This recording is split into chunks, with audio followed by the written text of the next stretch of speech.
solstice crickets, season by season, continuing the what, folks? We're continuing the what? The silence. The silence that's going to take us out. The world continues while the world continues on its plan as we go on our lack of plan and our lack of response, where we were told if we're going to keep anything, that's exactly what we had to do, is keep it. If we're going to have it, we got to keep it. More clarity, I keep thinking about this, is we're just told that the world is one big thieving place. And all we have today is as best as we could do up until today, not counting all the maybe civilizations that got buried over time. And in one hand, I see small groups of people, even singular people, doing things that are just pretty phenomenal. In fact, we just had a pretty unprecedented condition happen with the work that we do. I'm still in the again, there's no action that happens instantaneously. I tend not to want to promote. So I really can't explain quite yet to see what's going to happen, but I mean, I can just listen to the people's words. I can see the questions that are being asked on some documentation that was presented in a very large sense.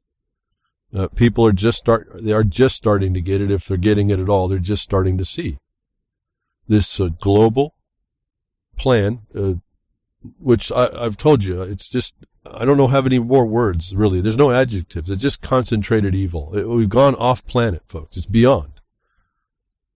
And the only really way that I've figured out that we do this thing to get it back somewhat is each of us has to take that responsibility to make it what we were expecting. And if, in the most innocent section, just to have our own place in the world that's protected. We pull all together to protect ourselves, and there aren't these psychopaths that we let rise to the top. And I think that's the key. We haven't demanded accountability in a responsible, right in their face way. And so this is what the other thing we're doing behind the scenes is attempting to bring accountability. All the criminal adjectives you can find that become government today are just us the people, not stepping up where we found crime and arresting it. It's really, really that simple. And we've gotten out of the practice of it as well. That reflects back on a structure called government that everyone wants to denounce. And then we start our fairy tales. We start what we think is going on because we weren't intelligent enough to sit back and say, okay, I got to reanalyze this whole thing. I got to relook at the whole thing and see what is it? Where is this thing? But what's going on here really? And really, it may be, reality. It might be subjective. But nonetheless, within the constraint of that subjectivity, I'm coming to you every week to explain to you there are things you can do locally that eventually make great changes. In fact, there was quite a few things that have gone on in the last week that are pretty interesting. In some regard, never, in the context of what we deal with, never happened before.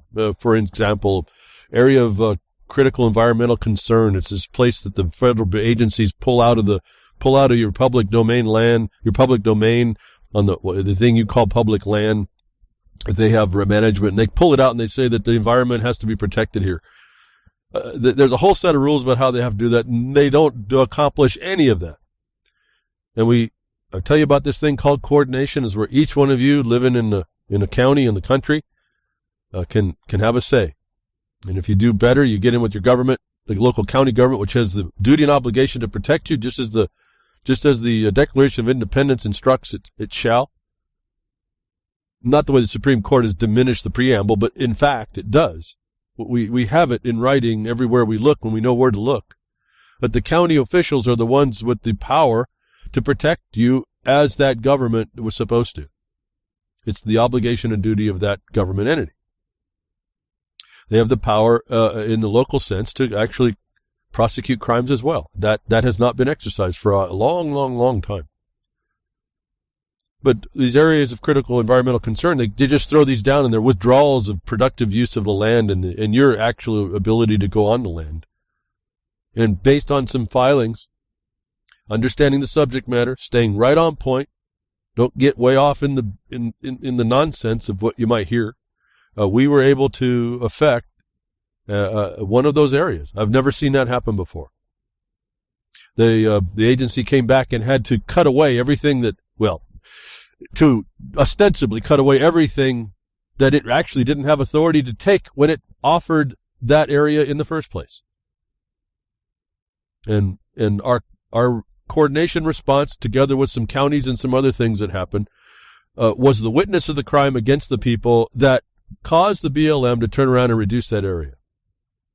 Now, we still have problems with that even. But the point is that until we step in and we just do these things, and folks, I just got to tell you, there's no threat here. There was no jeopardy that any of us were in when we did this against this crime that's an ongoing crime that has international roots. We proved all this in our lawsuit in 2013. In fact, I just saw Federal Register of the Forest Service. They're going deeper. They want to bring all the lands into pre-European influence state. These people are just completely nuts. I wanted to immediately. I wanted to know, well, how does that? They state a lot of laws that they're following that as their authority, and one of the rules they stated was that they were supposed to regard multi-use and sustained yield, not sustainable yield, it's sustainable development, sustained yield, it's production. There's a law about that. They're supposed to meet that. How do you put your land into a pre-European influence condition if your mandate is to multiple use and sustained yield?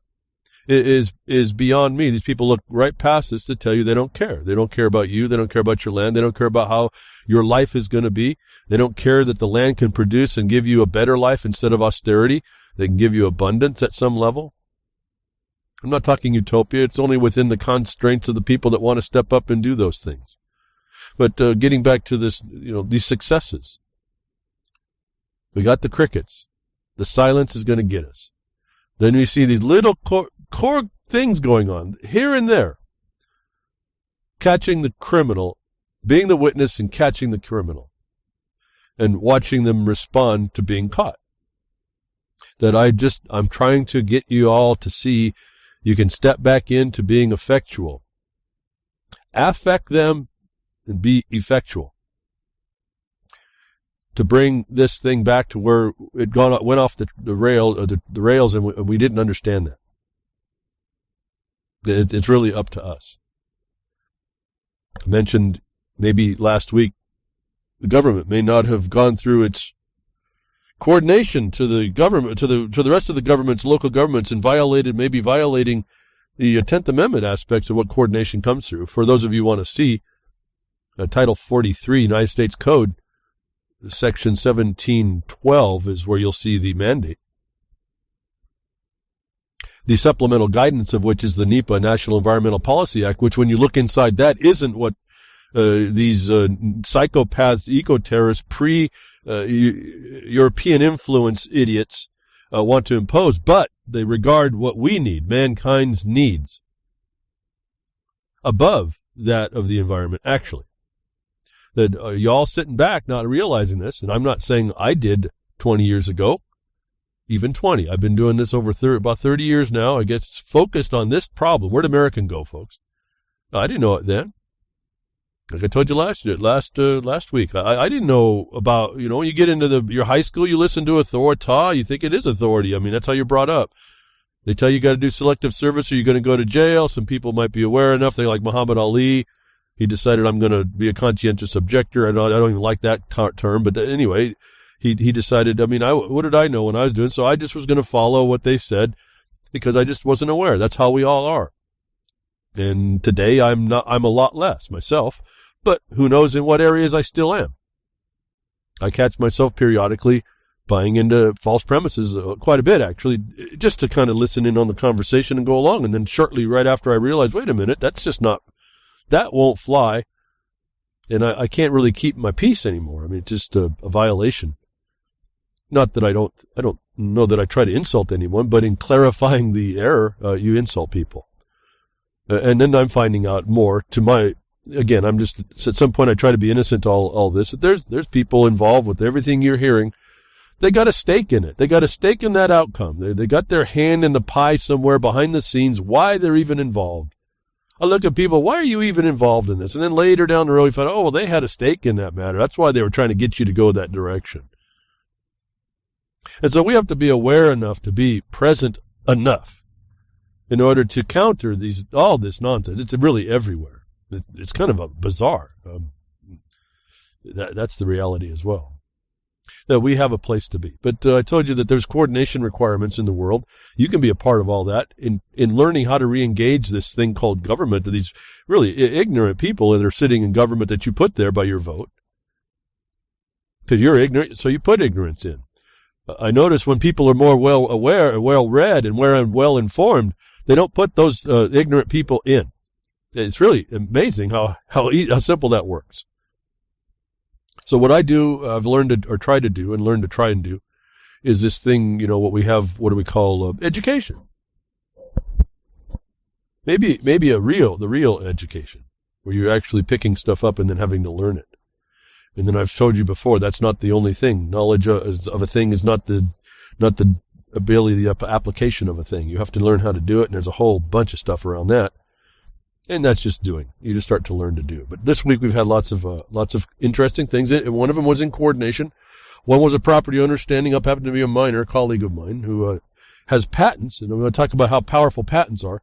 The patents describe exactly the congressional intent of this country, and it wasn't to run you down. And well, I'm going to say this like, I know it may sound odd, but Stephen, I'll go Stephen. I know it's Stefan, but I understand that it's Stefan. Stephen is Ron Stephen on the UCY an hour before, well before me. He said people believe that the ownership in ocean or ownership of land or property they're a dumbass. So I asked in the chat room whether or not he was calling me a dumbass. Well, I don't think he was. I think what we have, it's the communication. To me, I was being a smart ass to bring it up. But the point is, for us, if you look in soil disposal, that's the chasm you can create. Because these statements by those that are in the seats of decision have said they don't have an authority over these things. And if you know that, your knowledge of that in your direct application brings it present, where it's been hid before. So we had one of my colleagues. Not only was he doing coordination for Jefferson Mining District with the county and asked to go to make a record of our last Division of State Lands coordination response,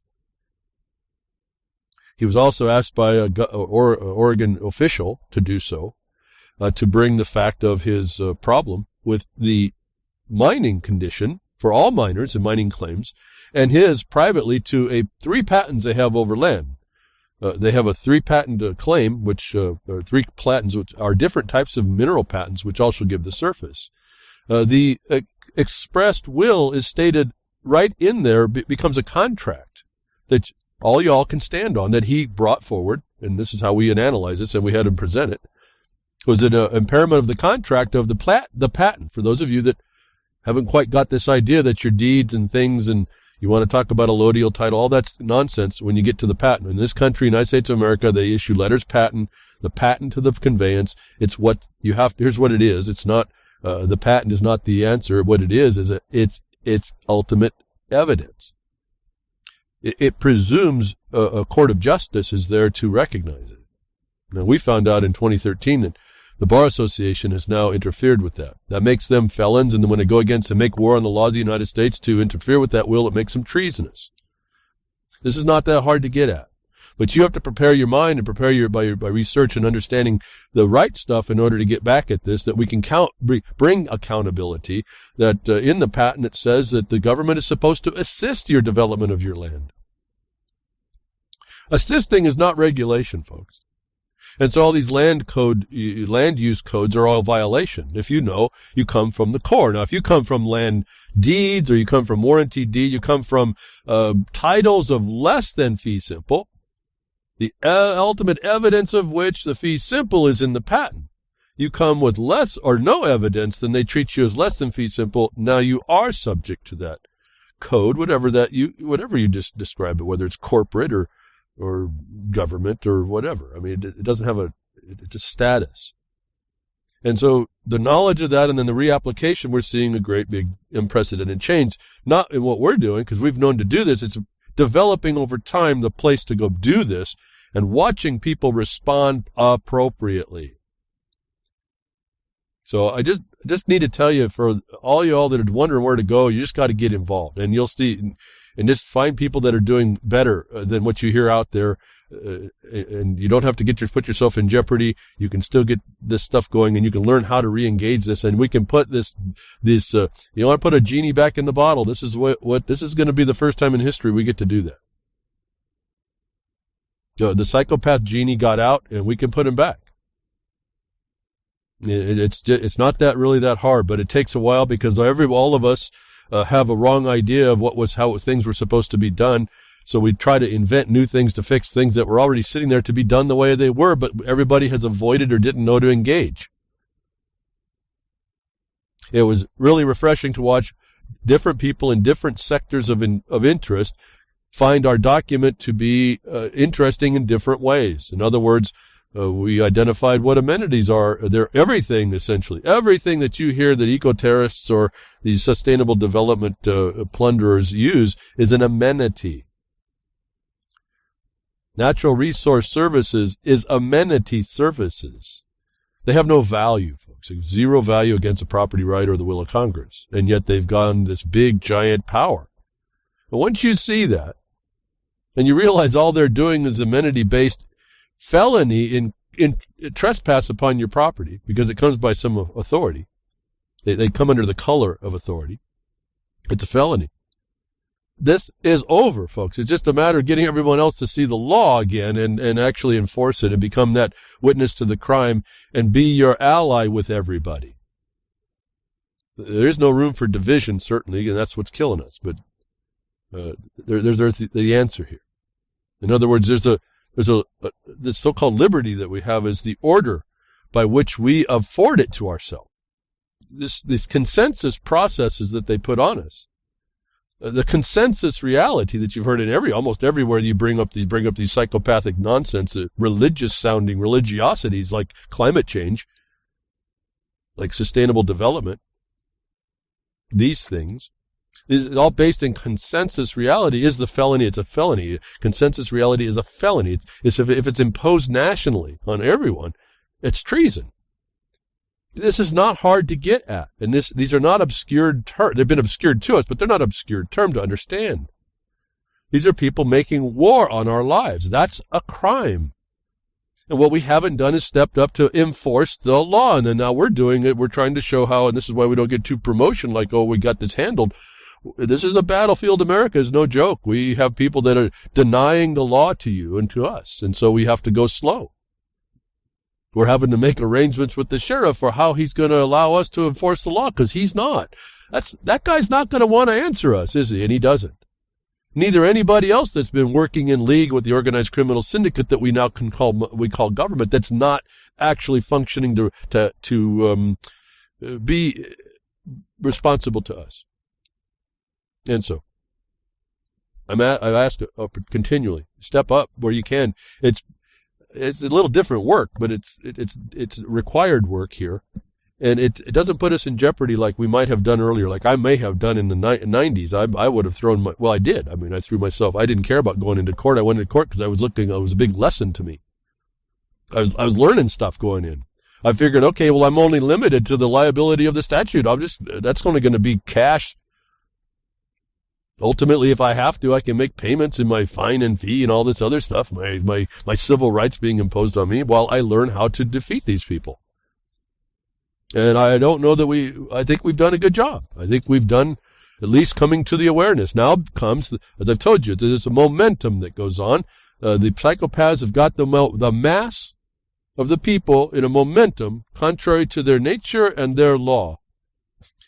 Physics says, the natural law of physics says mass moving is going to take a time to adjust and slow or alter its course. And that's kind of why it takes a time. So when you find out that you're into a condition where consensus reality is the felony, why don't we have more arrests? It can only be because we're not willful enough to insist on our law. And that reflects on government, like what government looks like. Government's this inert tool that people fill. And we get in this vote idea that we feel. What I'm talking about is I don't even have to vote for anybody. And they still have to fulfill the law. Let me dump it on Grammy Mary. She goes into Kansas and brings Toto along, and she has this nice campaign, and everyone likes Toto, so they vote for her. And she's sitting in the seat of decision in the county commission, and I walk up completely from out of state, and I say, I got a mining right here, Miss Commissioner, and you are duty bound to protect it where these people over here violated me. I don't care who she is. I don't care what party she came from. I don't care her opinions. I don't care anything. I don't have to vote for her. I don't have to not vote for her. The obligation of that office is to protect the property owners to the extent that the state was created to do so. And Grammy Mary, being a dutiful officer, would look at my cause. She'd identify I had property. She'd identify that was to be protected.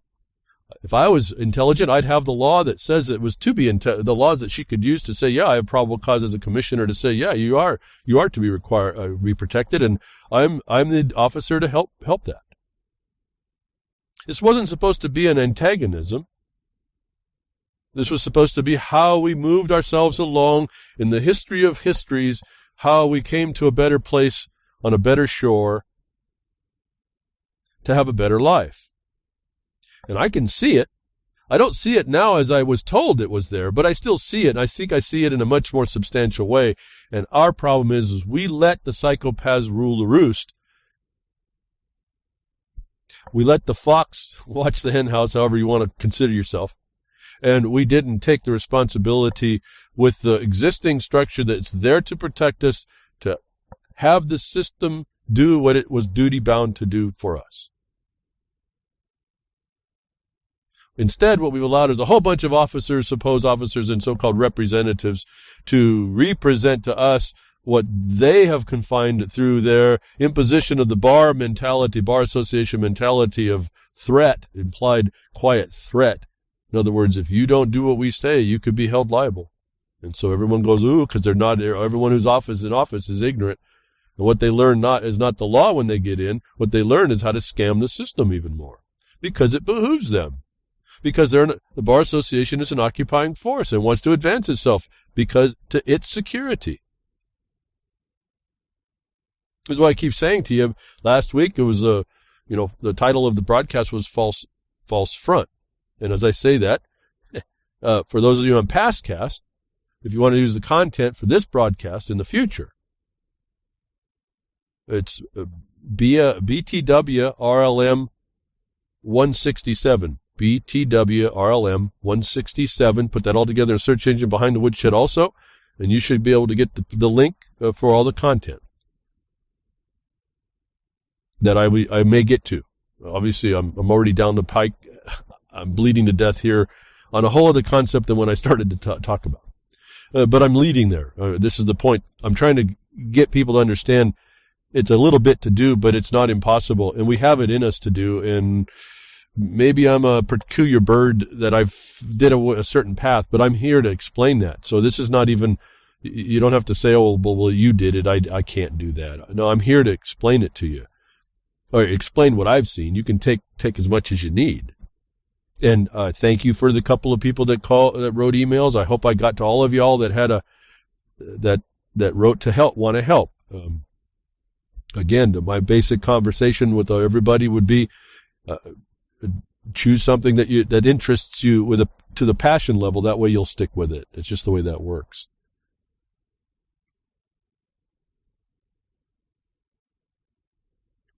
But we have false fronts, and this is what the Bar Association has set us up for the fall, essentially. And these things, as we see in the news, are false flags. Well, no, they're false fronts to other things. Yeah, you can call them false flags, but they're just false fronts. They're what I called also the spaghetti western we live in. It's all last week. For those of you that went to the blogcast, you saw that. For those that you don't even know what I'm kind of referring to here. How all this stuff ties together week after week after week. And if you go to the links and you read about more than what I post in the blogcaster, there's a whole lot to read there. And I realized the other night, maybe y'all don't read what I read. Maybe I'm in a possible task to just say, here, you need to go read this and you'll see more. Maybe you don't have the eyes to see, I realize. And I don't know what to do about that part. That's almost too much for me. I can only talk in generalities here. I suppose we could get down to the nuts and bolts, but that would become so darn slow. It's better to, it seems better to me to give you all these things that can be done and hope you choose one. And if you get that earnest, you'll contact either me or someone else that you think knows what's going on, and you'll roll up your sleeves and try. Just try something. It's not that difficult.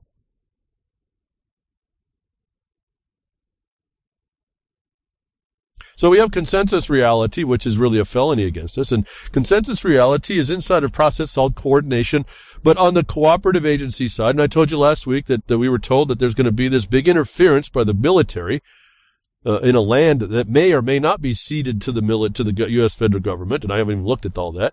That we're going to interfere with us. And I made a comment that, well, maybe the people need to say you didn't coordinate with our counties in order to not do this thing you want to do, which is going to interfere with GPS and possibly cause commercial airliners to fly out of the sky and hit the ground.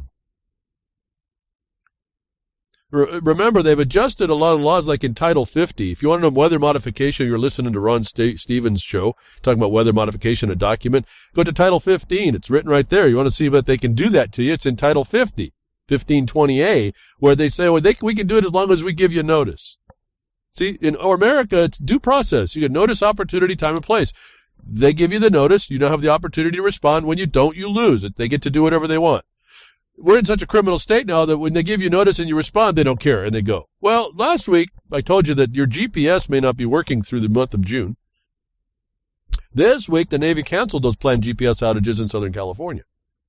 Well, it was supposed Southern California and Nevada and Oregon, remember? Up to 40-something thousand feet. Now, I don't know what, I'm sure the military doesn't listen to me. Well, maybe they do, behind the woodshed, to find out that they did something wrong. And they fix their problem. They have to give notice. They have to offer opportunity response, unless they can find a thing in the law that doesn't require it. A lot of times necessity will, but I told you this doesn't seem like necessity, although we do live in battlefield America, and maybe they do have it. They would have to declare that. Well, heck, they don't want to do that. They would start to expose the real problem. See, once you understand the real problem, you can address it.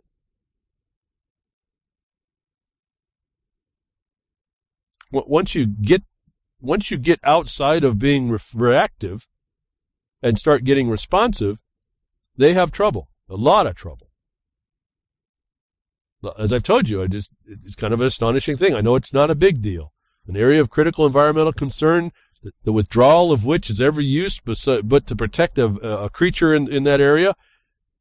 In this case, it was verdant pools of fairy shrimp. For this agency to not just blink, but actually pull back what they were claiming they could control private property outside of this area, for them to do that is unprecedented. That didn't happen because no one was looking, folks. That's what I'm trying to tell you, how easy this really is. Now, does it mean that they've done it right? No. I think there's some other problems. Neither here nor there. Once you understand how this thing is worked out, you start to realize where there is and where their limitations are, and where they're constrained. And for us, we know in the so-called code that guides them. It doesn't guide us; it guides them. We know how to call that out, and it isn't a fix. But that's because I think there's not enough of us.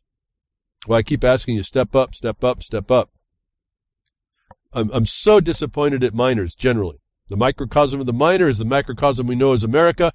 Not hardly any miners stepped up, and then when we tried to come together, there was an internal subversion to try to blow up the mining district that could become effective.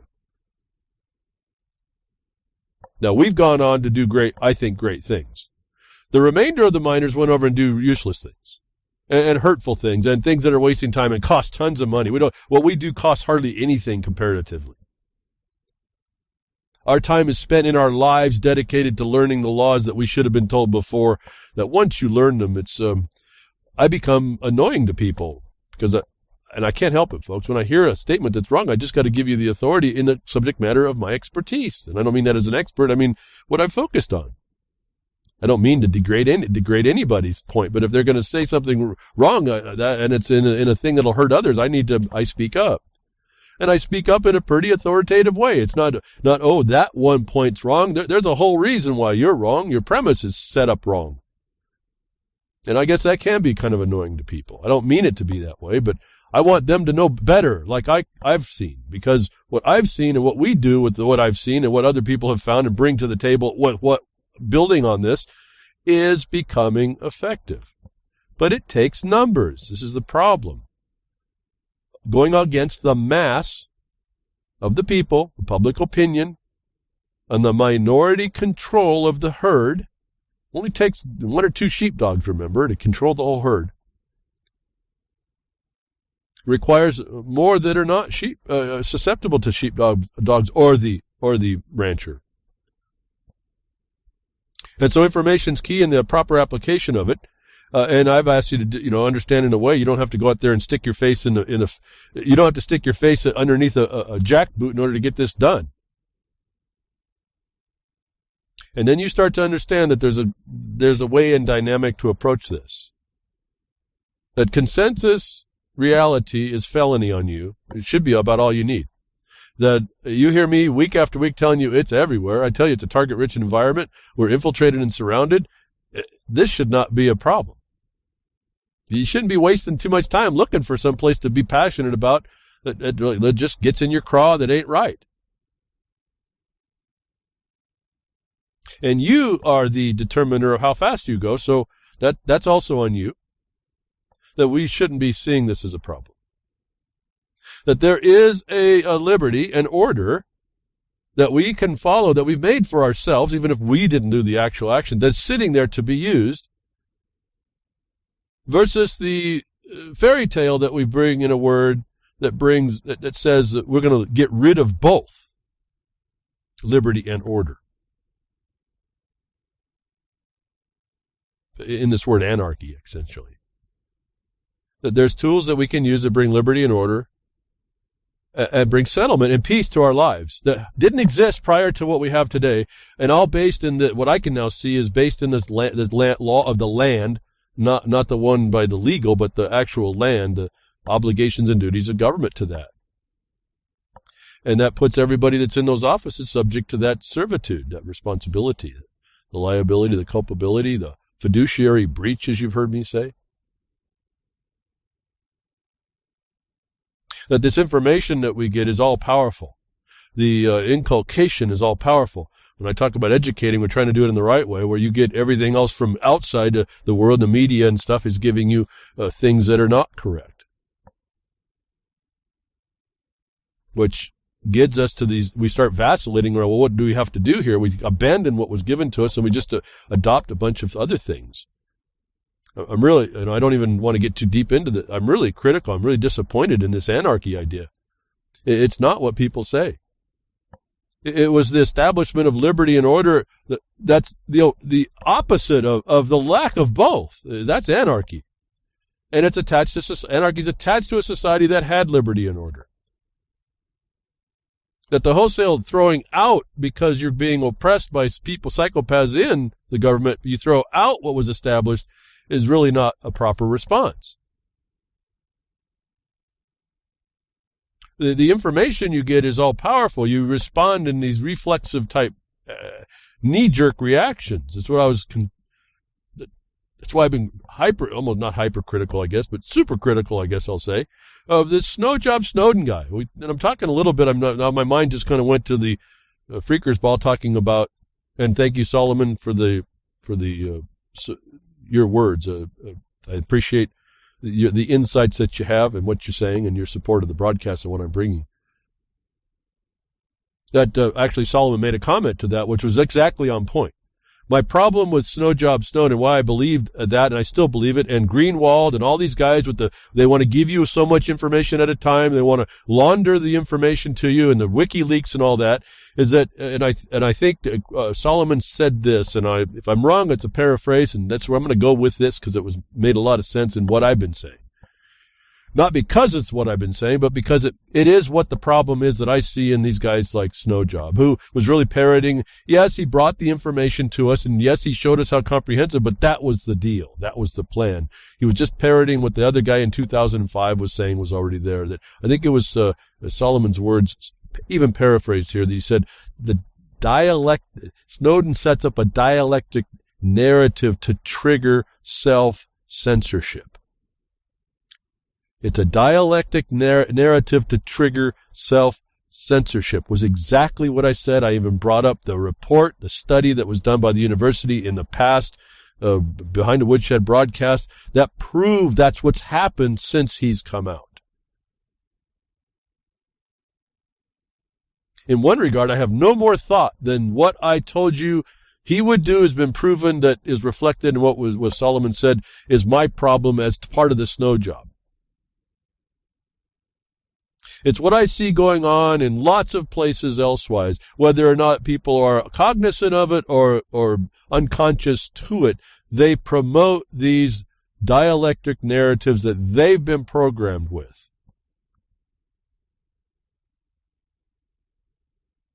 Consensus reality bases itself in that as well.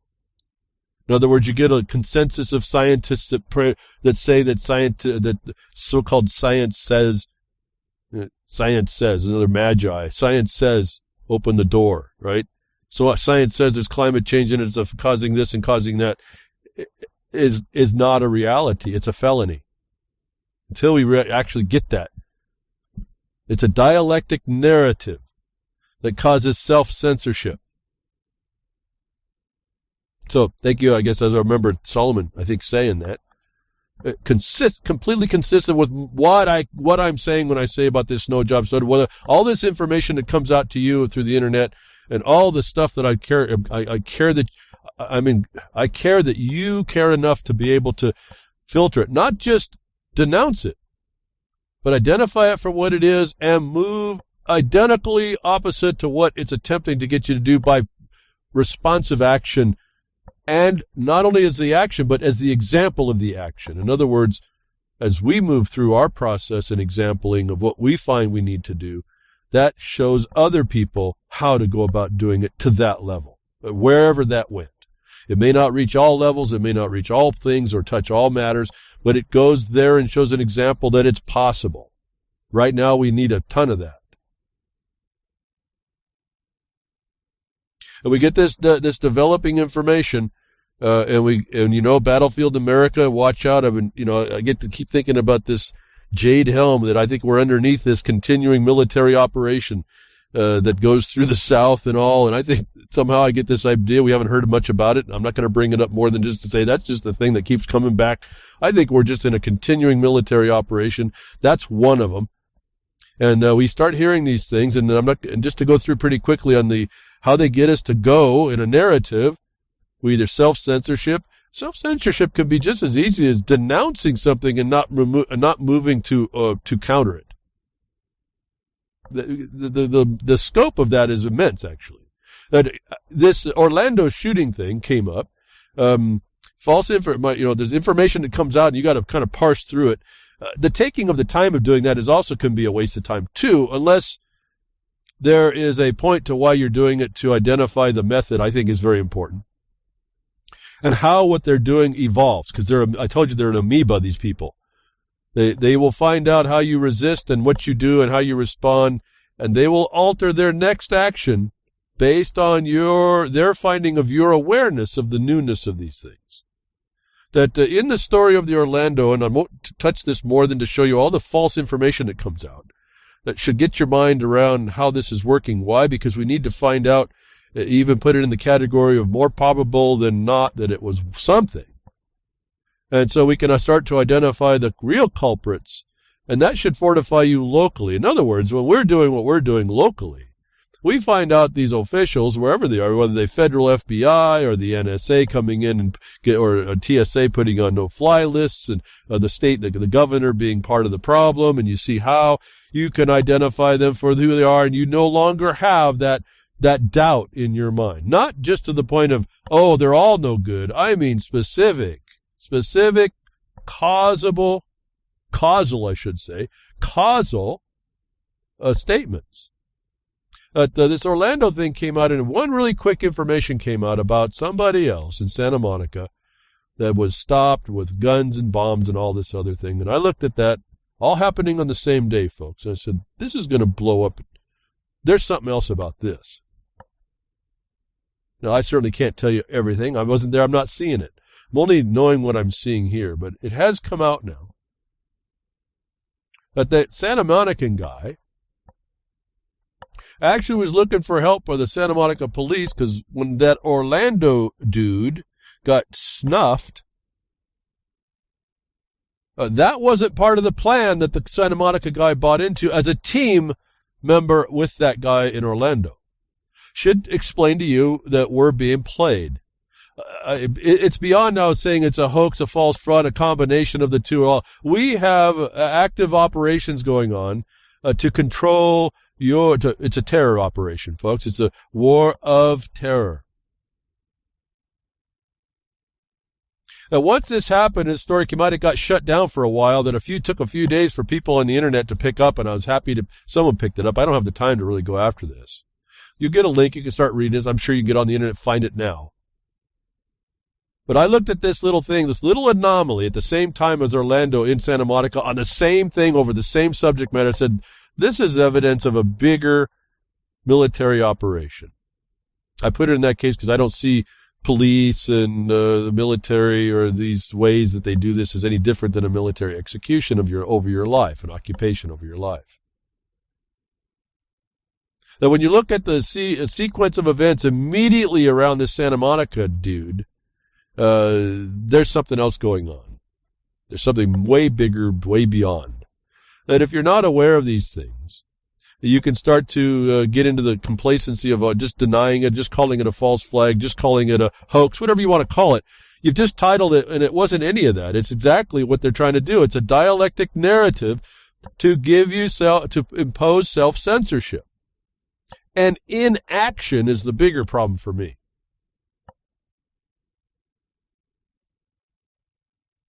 There is I think it was who is this guy?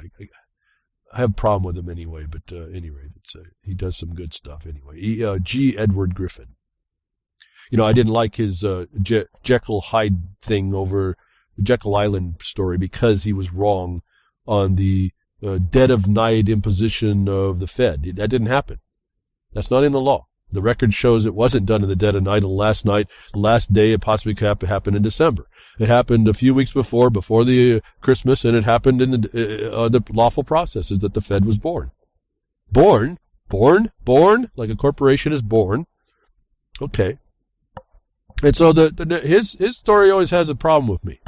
However, he does bring up this, and I have to give him, I just say, I'm glad he found out these listings of things, because this was, to me, a very serious piece of information that was going unnoticed for a couple of days about this, and then all of a sudden the false flag hoax, crisis actor thing started popping up, which all could be. I'm not saying that. I want you to look past all that. This was an operation. It's highly probable. I would put it highly probable this was an operation. This is an operation that creates a dialectic in you to cause self-censorship and or inaction. That you hear further that all these things that are going on, given that there was a problem here that we don't even know whether it is real or not. It could be. Some people could have died. I don't throw that out at all. That we find out that the police admit officers may also be responsible for gunning down the nightclub patrons. Would be an admission by government that I don't think they would do unless people got shot. Whether or not they were gunned down dead, I don't know, but they were apparently admitted they got shot by the cops. Which triggers over the Santa Monica guy saying, wait a minute, Orlando dude wasn't supposed to die by this plan. I'm a patsy. I'm being set up to be killed. That SWAT teams were called 3 hours later than this guy goes sweeping through this place supposedly, and then starts shooting people. It's pretty phenomenal. That we immediately had the narrative also that an AR-15 was out there, and here we have the gun control thing that, don't waste any crisis, even if the ones that we create. In fact, when you look at the scenario of all that, there was not an AR-15 used. And yet that hits your mind. That hits the minds of those that are susceptible. It may not affect you. It hits those that are effective that it hits, and those people are going to work and be divisive against you if you don't think it means something. You'll go on all the reasons why it's not a problem. You know, like I do. I mean, I do. I don't understand how anybody has a discussion on this, but they still have it. Everyone still has this. So narrative failure, Orlando Islamic terrorist, which was also another narrative failure, did not use an AR-15. Obama comes out, the unqualified comes out and says this guy was not tied to an Islamic group. Fairy tale here, folks. No, I mean, just write a movie, because this is what the script is about. But the AR-15 wasn't used. You know this is being used to bring on this control. A fact check, AR-15 wasn't used in Orlando, and it wouldn't have mattered anyways. Another story. I'm going to just cut right through these. You can read them. I'll just post them in the blogcaster. The bottom line, listen to the theme of the incongruities and the lies that are being thrown out there by media and by the officials and all this stuff. And don't miss the anomalies, like the police saying, we shot people. Like the Santa Monica guy saying, but the Orlando dude wasn't supposed to die. That wasn't our plan. And you'll read more about where his plan came from.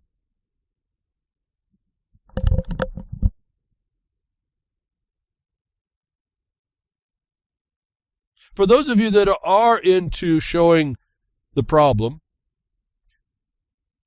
and the guy had an interesting gun anyway. I've been looking, wondering whether they'd finally had one. It actually shot different size rounds. I think of 5.52 and 7.62 or so.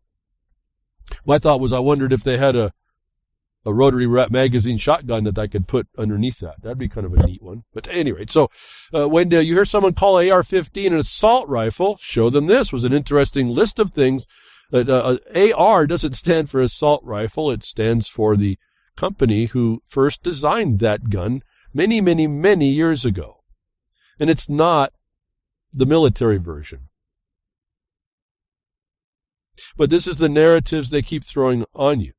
And if you believe that they're a lie and you know they're a lie, you just become, you just spout whatever you'll spout and become non-active against what they're doing to set the narrative for what action is coming.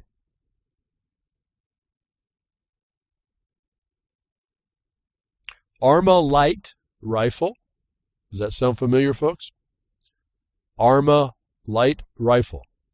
Armalite rifle is AR. It's not assault rifle. This is the types of terminology imposition that they make on us. But that gun wasn't even used. As the narrative is brought up to allow the, this is consensus as well, to allow the ability to have a mass of people have a say over something that none of this pertains to, which is what they're trying to attack, which is that Second Amendment. And it says, shall not infringe, doesn't it, say, folks? It says that. And it shall not infringe. And yet you've heard the Bar Association attorneys step up in the Supreme Court and say, oh, but we can infringe a little bit. Certainly the freedom of speech, they brought on this theory, the freedom of speech does not allow you to walk into a theater and shout fire.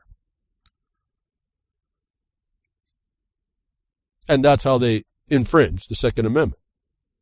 But we're not talking about interpretation anymore. We're talking about things happening and acting against these provisions that we're supposed to be using to protect us and had available to us to use, being infringed by those that intend to subvert you and disempower you, to subject you even further.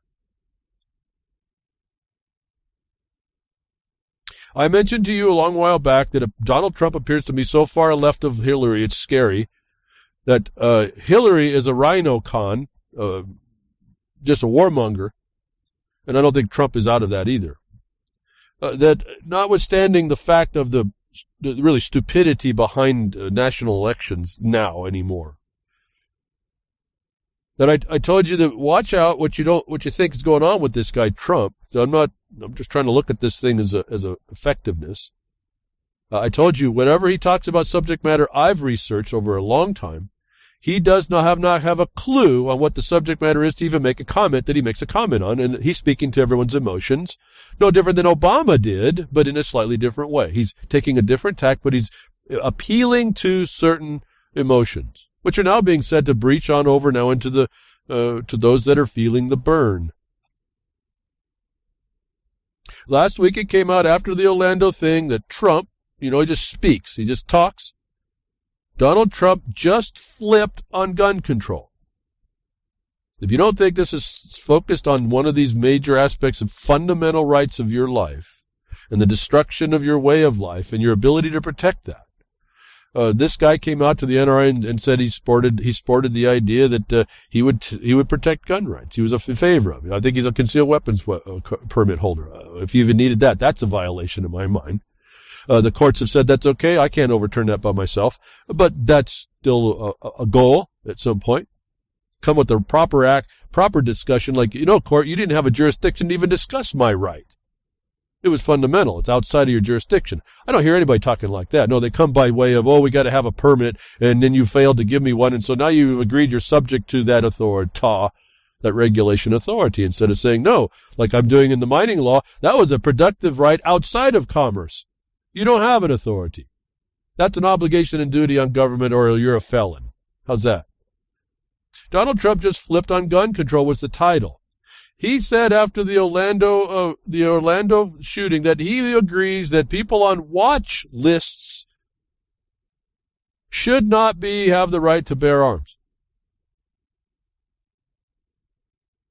Now, I've told you about a little situation that we're involved in where the Assembly of Jefferson Mining District wrote a probable cause, show cause-based complaint against the Secretary of Interior, saying that show cause how, based on these facts, you're not a felon or committing treason. And the next thing we got is a call from the so-called law enforcement officer of the BLM, intimidating and tampering with the witness of our chairman who signed the paper. And then the FBI came to talk to him at some restaurant and tried to threaten him. And I told you we had all the answers that we thought they were going to need to have answers to. Essentially, that what he was operating was not to intimidate the government, but to exercise his obligation and duty under Title 18 U.S.C. sub 4. And that if the FBI agent wasn't going to advance the cause, he was going to be in violation of a felony 18 U.S.C. 3 as an accessory. That after that, apparently, our chairman, my colleague, was put on a watch list. That Donald Trump would agree. Now, this is a crime going on, that this guy's on a watch list. Accessory felonies are being committed by the FBI and the DOJ here. That this guy Trump would agree that anybody on a watch list should not have a right to bear arms. That I'm telling you that when you look through the narrative that's going to get you to agree, these people are not helpful to us at all. And I'm being nice, and I'm trying not to get worse, because you get off and you start calling people names, and I don't like doing that.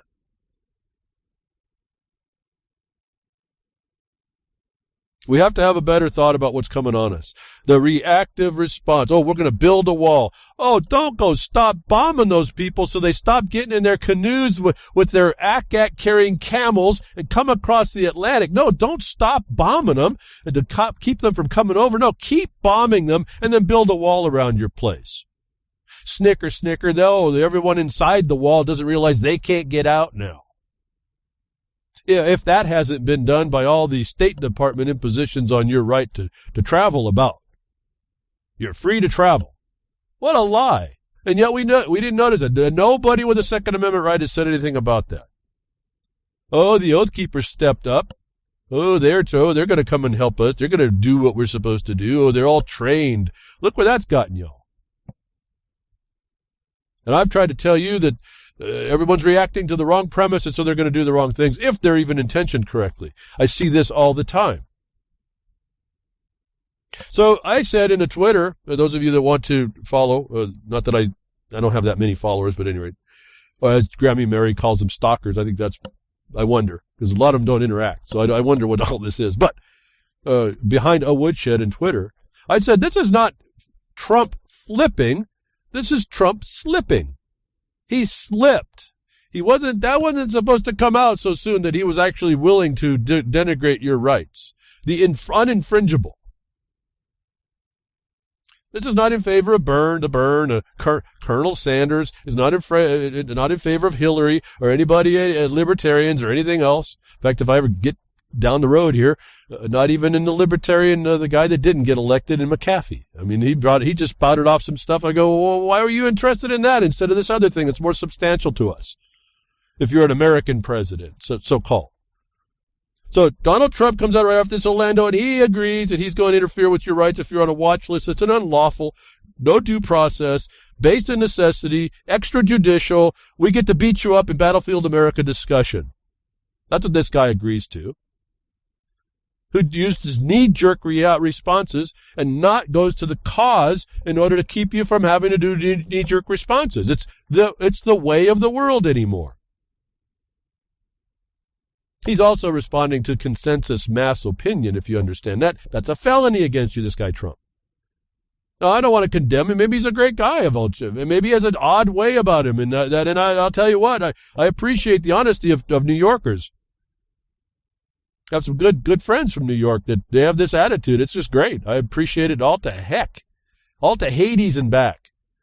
But when you're talking about running policy on things in the national, having the power of the President of the United States anymore, and the way it works out, there's a different analysis that has to come out. Don't underestimate the plan. There's more evidence of the plan underfoot here, folks. The United States government just approved billions for its own weapons the same day it pushed gun control for citizens. We won't get into all that citizen stuff. Let's just go. You either stand up and you affect your own rights and your fundamentalists, or you don't. Let's put it that way.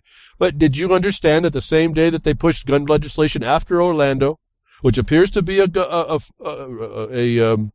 mission, a military mission against you, that the U.S. just approved billions for its own weapons? Look, let me go return to the Second Amendment. What's the purpose for the Second Amendment? And I want to shock some of you. It's not for going hunting. Like, well, unless the hunting is over some particular type of oppressor. But it's not for your hunting. It's not for recreation, folks. Let's pull that nonsense. What's the Second Amendment, the purpose of it for? That the government could not infringe the right of the people to push back militaritarily, I should say. Not military. They got the weapons. What are they doing to diminish your capacity and going after all the veterans that have the capacity to operate more than just a pea shooter? Aren't they diminishing as an occupying force your ability to affect their tyranny? Wouldn't this be a perfect military maneuver over time? That these people that are wanting gun control are really treasonous in their request? In their idea, in their consensus, that what they're attempting to do is take away your right, your fundamental right to throw down tyranny in a construct called government. And Trump is okay with it, and Hitler is okay with it, and the burn feels great. And I hear crickets. I haven't heard and I know it's not going to work, but I haven't heard the movement that says stop voting. Just stop voting and watch what happens to show you and prove once and for all when no one voted there was still someone put in office. Why? Because it's a military operation against you. And every step is being taken, whether it be by the Bar Association subversion, those people that have a knot in a pistol sitting on the soil of the United States that they gave to the UN for the purposes of its non-profit charity to you, whether it's by the legislators or the Bar Association makes these laws that are supported by the political parties, which I will remind you, we sued all three entities, folks, because they're all committing treason in 2013. Remember, well, you would say, well, what happened to that lawsuit? No one really wants to look at what happened to that lawsuit. I mean, truly. Notwithstanding that they've hidden the files, it doesn't matter that you see the docket. You understand what you're looking at. They didn't answer, folks, because they couldn't. They are committing treason in this country, and I hear crickets, and we have the court case to prove it. And how did they do that? By not answering the claim, the prima facie case, folks. We laid it out. They didn't have an answer that would exonerate them. So while you are being pressed to take away your uninfringible Second Amendment, the government is empowering itself with weapons beyond, folks, beyond. For those of you thinking your pea shooters are going to do anything.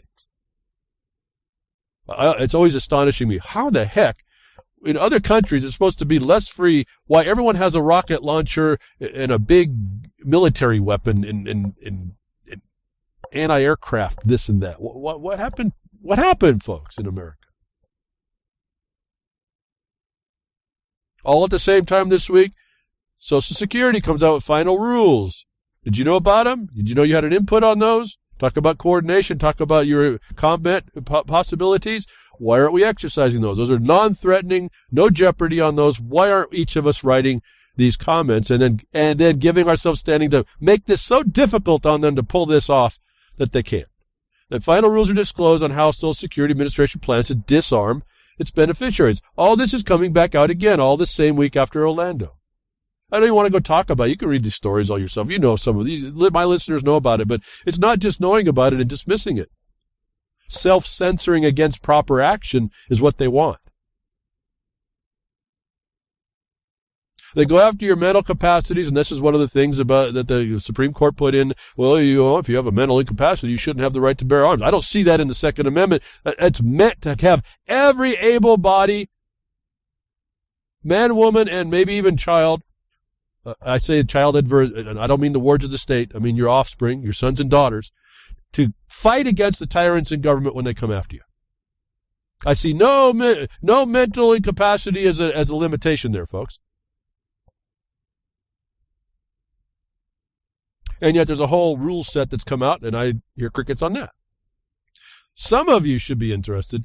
I would think some of you would be interested just to say, oh, that's pretty innocuous. I should be able to get involved. There shouldn't be too much danger in that. I can get a little bit of exercise in how to respond, even if I don't do it quite right. They just dismiss me. They make their lies. I get to respond. Well, if I have the right point, I get to go sue them. I get to go learn how to do that, too. I keep telling you, folks, you know what 10,000 people doing this would do to these people, these agents, these people in government, the court system? Especially if you kind of know what I'm talking about and you realize that the court system is the problem.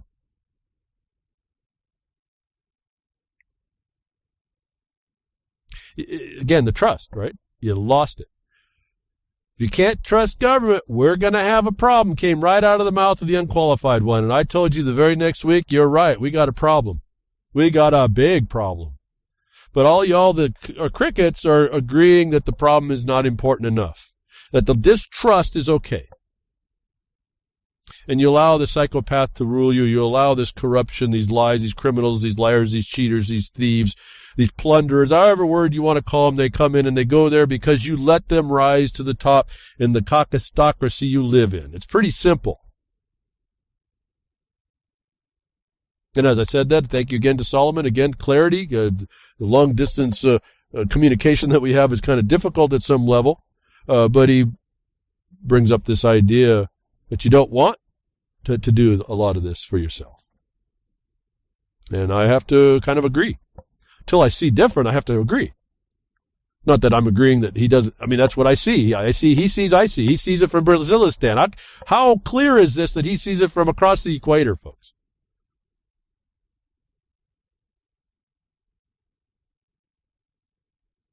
Trust is all important. When you lose it, you should have been responding. Not be crickets, not displacing your thoughts into some other fairy tale land, or not saying, okay, that I just forget these people. I'm giving up and they can't bother me. No, they're going to come. They're here because they will come here to bother you. There's no place you can run. I've told you about that. I ran to the forest. They went out and found me anyway. They couldn't do much when they found me, but it was the harassment all the time. Oh, you can't stay camping out in the public land. Well, I'm not camping. How's that? Oh, well, you should just claim a mining claim. I don't want to. Well, what are you doing here? Well, it's really none of your business. But if you want to know, under international law, I've created a sanctuary out here. Leave me alone. And it's a sanctuary under 5 other internationally respected immunities. How's that?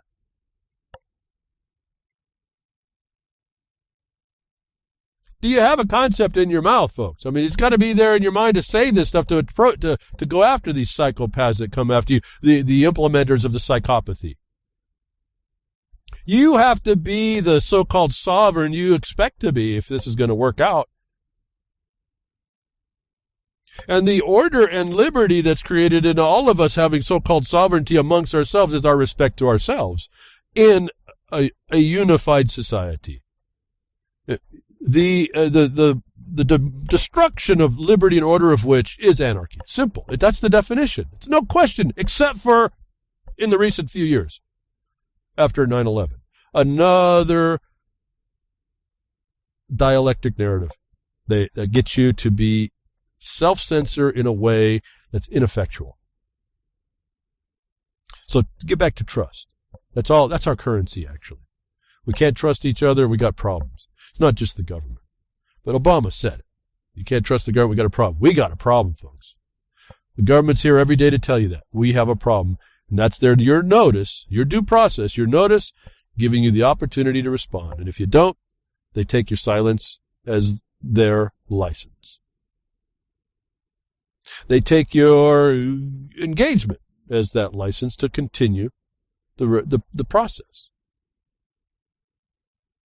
One of the main things that we have trust in that we can't have, I can just see it now almost in the chat rooms, is government, and that's a problem. No, government's just this framework from which we would, in our best day, hope to approach our best day on how we're going to keep our individual sovereignty in cohesion without the oppression and infringement. That we have to have trust. Parts of that trust is understanding that we all have our place, if I can say it that way, to do things that we want to choose to do, regardless of how we got there. We are excited at some level to be the farmer, the rancher, the miner, the timber harvester, the logger, or not. They're just good paying jobs that are created by someone who wants to just interested in making business. And then all the secondary industry that pops from that, all the service support, then all the people that come from that. There's other, from raw materials comes your society. Got your service sector that comes from the ramifications of becoming a little better and more affluent. Which brings up the concept of, well, how do you keep track of the merit of the value? And that's money. And we now have specie that we understand, or we have fiat. And fiat is the stuff they print and we accept, whether bills of exchange, checks, notes, Federal Reserve notes, evidences of debt, notes. They're all the same thing. Fiat system is where you go. You put a signature card in a bank. You're subject to everything you don't even know that they put on that signature when you said that. That people are being oppressed by this private fiat system of public support, governmental support, and corporate support, and mercantile support, and admiralty support, and all this stuff. That we were told in the weight and measure was what we should have stayed in the Constitution of what this government would, to the local rule, acknowledge to the states, which was coin. Weight and measure of certain coin, which also hasn't been invoked. Notwithstanding the other idea that you can also just do whatever money you want, right? We got Liberty dollars, our dollars, Mountain dollar, whatever, all these things. Paper. But weight and measure is the substance of the sovereign, if you will. It's the substance of honorable people. It's something tangible. That I've been really leery about these cryptocurrencies, notwithstanding their technological advancement because of the oppression that we are feeling. We're looking for an out. But the oppression is causing us a self-censorship to agree to these beyond fictional virtuals that I pointed out just last week. I told you this broadcast, when I look for stuff, is just on the edge. I'm right on the cut. If I don't say it that week, like I don't get to lots of stuff, it's old news. Because the next week I say something, something happens around this. Not everything, but a lot of things. I talked about Ethereum last week and cryptocurrencies. Well, this week, there's a story comes right out. The DAO attacker says 3 million Ether loss is legal where Ethereum community and the DAO hub of investors was taken for their money. This guy says it was within the private contract under which the community operates. The people that had the money taken said, we don't think so. That if you think that this digital world is something to reside in, I'm trying to remind you that our physical, tangible reality is things physical and tangible. That if you don't keep there right now, at least till we figure out our human nature, the animal nature that we have against each other, you should refine your review of what you need to do and go back to tangibility. That this Ethereum, as I told you last week, is a real problem.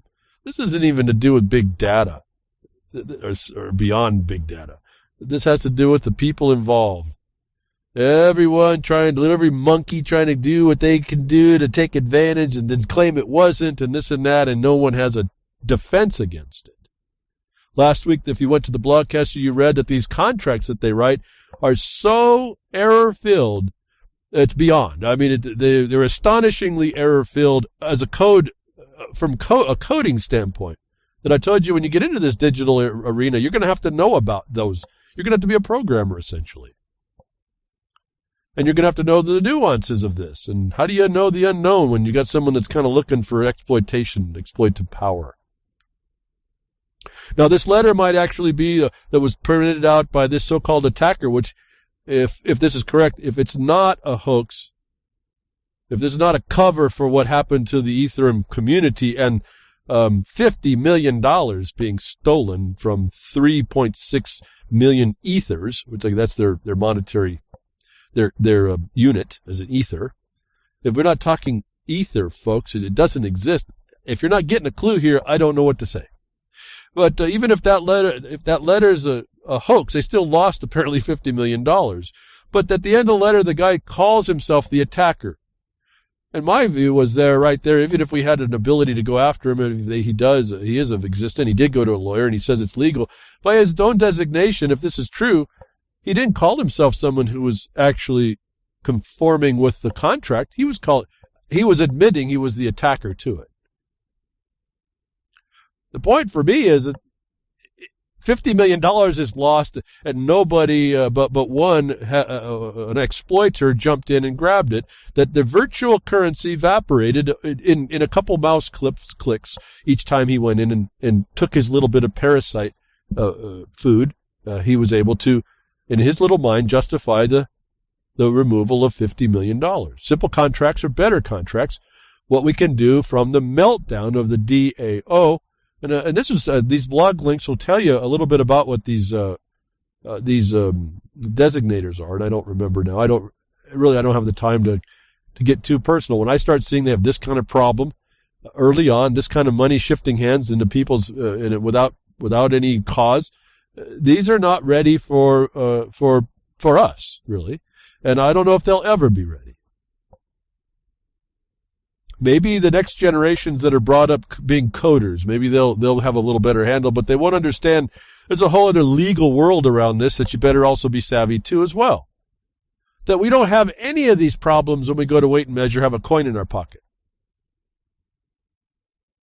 That I can show you that at least gold is property, and that has a whole other standard of protection around it than your cell phone with your wallet, that now the cops can come in and steal from you.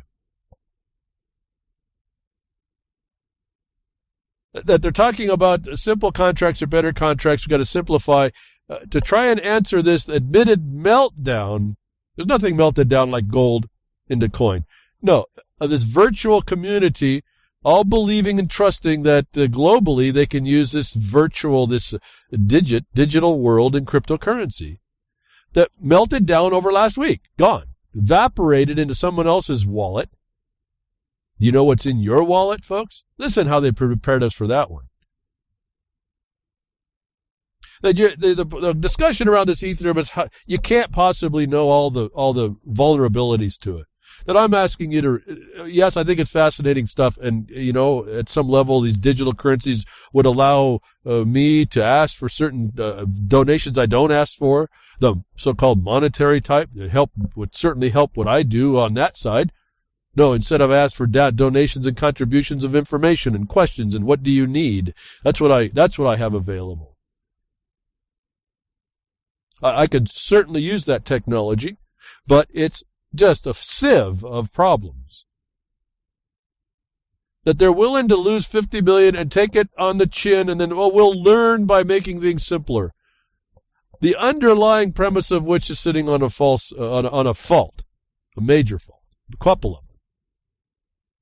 And that's your digital hardware, your digital world, run by software, run by people, even with their best intent, who doesn't know the outside there's an anarchist waiting to come in and take your stuff. Like every other guy or woman on a horse that had a bow and an army that they loved them to come and take your town out. This is our problem. It's why we came to the United States, and we had certain things that we were supposed to do different and did do different for a long time, and we still do for those of us that know how to start imposing it, though it's not readily recognizable by many. That there was a system of laws based on evidence and due process, not the stuff they're giving us, based in, again, evidence that we could use to keep peace and order. And part of that contract was that we would allow to ourselves and our states, more local than federal, the ability to keep specie or tangible gold, property, available to ourselves. One more protection against the tyranny that we've abandoned in favor of these digital sovereignties, these digital territories that you have absolutely zero control over. That people are getting so involved in them without noticing this little problem that has already raised its ugly head is a phenomenon to me to watch. So this is what people trying to do, intending good things. Then we get over to Microsoft. What does Microsoft does not want you to know about Windows 10? I'm not going to belabor this, but I'm on record that that is going down the wrong path, Windows 10. What I got out of this report, as I'm reading kind of quickly through, I'm just looking to see, okay, what is this guy saying? He's going through all these settings, all these things. You don't want to use this. You got to go check that. You got to go this here, and you got to go over here and mark this, and don't go over here and do this, and then watch this that you do. And here's some other problems with Windows 10, and how about uninstalling Windows 10? That's a good one. But all this time to write up how you go around trying to outdo what Microsoft is doing, when you look at this whole thing, I'm asking myself, why do you even use a product, the company of which threatens your privacy as much as this, and you continue to use it? Is our problem in the world.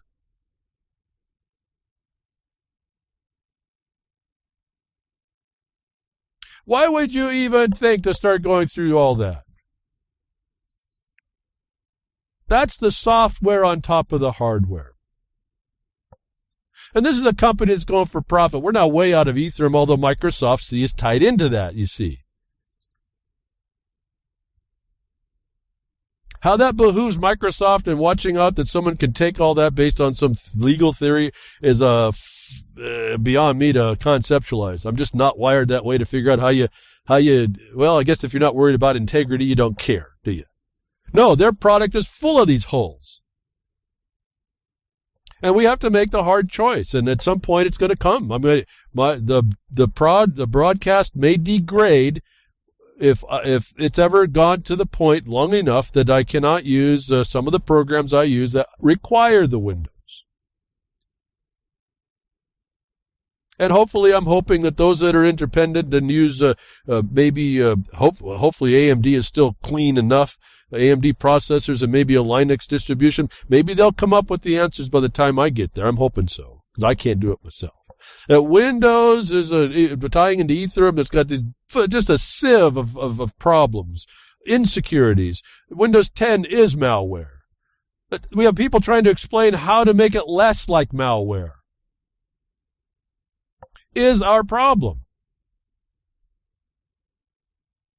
So when you got operating systems and things that are that way, and then you find out here, and just I think last night I picked this up, new Intel CPUs have NSA exploitable secret hidden back door. Now, this is not actually new news. I think I've reported on this quite a few years ago. But they were putting stuff on your system that you can't undo. I mean, they were putting keyloggers and everything right in the systems. It was how they were getting at your microphones and turn them on, and they were actually working when you didn't want them on, and all this other stuff. Now they have a new chip. It works completely independent of your hardware, your computer. It connects up to the power. You turn your system off. It's still hooked up to the power. It's connected up to the internet. It's a mini computer that communicates wherever it's told to go communicate. It's called a management engine or a manageability engine. Now, this is Intel chips, and I'm hoping that AMD kind of holds out and they don't put this other chip in the computer system. My mind went to, well, I can maybe I can hacksaw some traces. Maybe that'll do. I'll do some jumper. That's when my mind starts. I'll rewire it, folks. But why would I have to? Why am I going to get into a world that is doing this exploitation in a place where you find out just in a couple mouse clicks, and it was over some time though, I think, $50 million gets evaporated from account. What about all of your savings? What about your debt, folks? What if all of a sudden you have a bunch of debt on you? All because of the exploits that are created by the people that are running big data, the governmental system that promotes itself through these corporations. Is a real problem that you will have to decide how you're going to live through it. You're going to have to make that conscious, talk about slave mentality. You're going to have to make that conscious decision that you will bring yourself susceptible to whatever someone else has planned for you. However they want to exploit your life. It's just a new digital slavery to me. This story came up. You look at it. We got software that's malware. You got people with good intentions that have problems. You have software that's malware. Now you have hardware that's made to phone home, but without any ability for you to do anything. And we talked a little bit about this when the phones came out. They had a separate battery. You couldn't turn them off. They went to burst technology. They were turning on your microphones. They were turning on your camera. All that was already there. This is not even new news. What I'm saying is that here is the notice that they intend to use it. Absolutely. Intel is in it, with it. I haven't heard about AMD, Advanced Micro Devices. I happen to run an AMD on my broadcast system. It's not the fastest thing, but it seems to chug right along. So I'm happy. It's good enough. One day these things may not be available, and I've already made the decision on Skype. You see me cut right off of that, folks. I'll kind of wait for 3 or 4 months, let everybody kind of get the idea that maybe I'm moving over, maybe they should too. We'd set up another program that we all could get together and talk, and 4 people went with me, and then we never even talked. So constrained to habit and our victimization are we, I believe. That McAfee comes out. Now listen, we have people who intend to do good that has one bad apple. We have Microsoft and the other companies that are malware now. They're their products. And then we have now the hardware that's completely malware itself. And McAfee comes in and says a new cybersecurity firm, John McAfee Global Technology, seeks to secure cryptocurrency products. My first thought on this, and he apparently didn't get voted into his party that he was running for president. If this guy wanted to be the American president, I have no problem. I don't even know John McAfee. I just see he has some interesting statements. He's pretty assertive of what he says. I'm a pretty straightforward cut guy. But when he came in to give new cybersecurity cryptocurrency currencies where the hardware is circumventing every effort he can do in software, what the heck is he promoting first? Secondly, why is he doing intangible digital currency when our problem is we accepted fiat and then digital? We're going to Hades in a handbasket. We're sliding into the stinking abyss when what he should be protecting is tangible money. Specie. for those of you who haven't heard the word. And I'm not talking evolution. McAfee is going to make cryptocurrency products based upon hardware that's already compromised. It is a fascination to me. Well, maybe I'm just not the sharpest tool. Maybe these people really are brilliant. Maybe they have the answer. Our history doesn't say that, but maybe, just maybe, I'm just not seeing this quite right. I'm getting a little weak-eyed in my old age.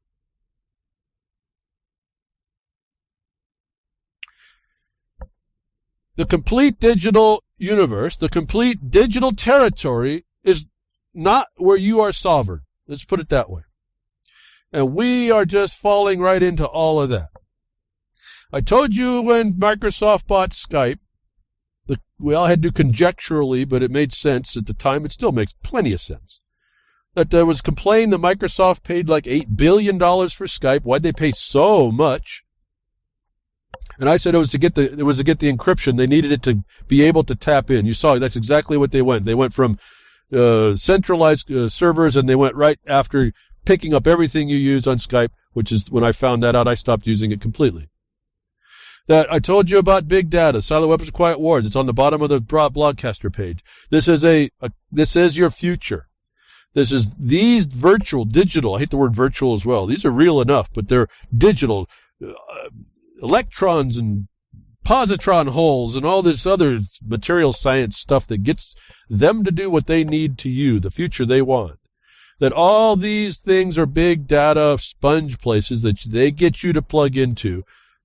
On top of the things I've just talked about before, Microsoft to buy LinkedIn for $26 billion. Bravo dollars. $26.2 billion. Is stupid money, first of all, in my mind, but shows you the amount of money that's out there to be spent and to put into transfer around the world to pick up a professional sponge for your personal data. That Microsoft is all over.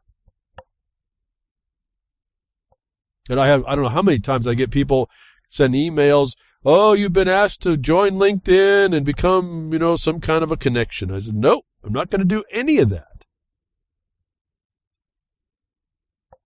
These are big information sponges to do what they want and to create realities that they need. All based on hardware that's now full of holes, software that's malware. Even when you're well-intentioned, there's going to be the bad apple. It claims to be not the bad apple. Oh, I polished my skin up really nice. I look good, don't I?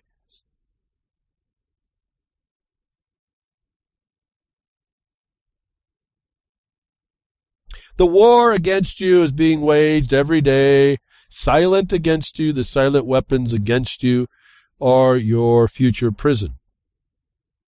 They are controlling you. They are controlling you now. They'll be controlling you at every turn.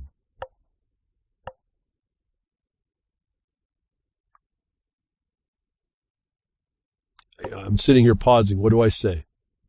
If that doesn't start to make a thought in your mind that you really have something truly to do and something that has to change, I don't know. The writing's more than on the wall. They've got the structure that we're watching. It's just more than paint, folks. This is actually how this thing has been set up for us. That there's a more tangible world, a more tangible reality that we can get back into that offers some measure of, a large measure actually, when we properly apply it amongst ourselves and to those that would trespass it, a larger measure, law of the land is much more powerful than these intangible virtual electrons or fiat currencies, if we all knew that. And I mean without doubt. There's a lot of that. You get knowledge, but you still have doubt. I keep telling you, that's why you got to research this stuff. See the black and white for yourself. The war against you is here. Battlefield America is no joke. The Orlando case comes up, and they immediately go after one more agenda, as well as quite a few that I haven't even talked about. all on what appears to be a military mission executed with patsies involved, however the show on the stage gets done, to create, again, this dialectic narrative to trigger self-censorship, which I extend to inaction or improper action, based on false fronts, not false flags. You can call them that if you want. Now, it comes out all in the same week again, back to the Second Amendment, that we're supposed to protect ourselves in a substantive way, not going into virtual, fabricated, fictional jurisdictions like fiat currency or digital territory. Oh, it's a great tool. Don't get me wrong. I'm a technology guy. But there's a limit where it starts to be the beyond threat. It is the weapon against us. That the true weapon that the government fears, well, they have us all thinking that we have a thou shalt not infringe is supposed to be absolute, and then you look around and then they infringe at every turn, and then everybody's crickets. Another thing that slipped out this week was Jay Johnson says that gun control is now a matter of Homeland Security. Homeland Security Secretary Jay Johnson on Tuesday said that the gun control is now a critical element of protecting the U.S. homeland and keeping Americans safe. Folks, I've just said some stuff about the Second Amendment. What was your immediate response when I read that Jay Johnson says that gun control is Homeland Security? Folks, isn't the Second Amendment, isn't that the Homeland Security?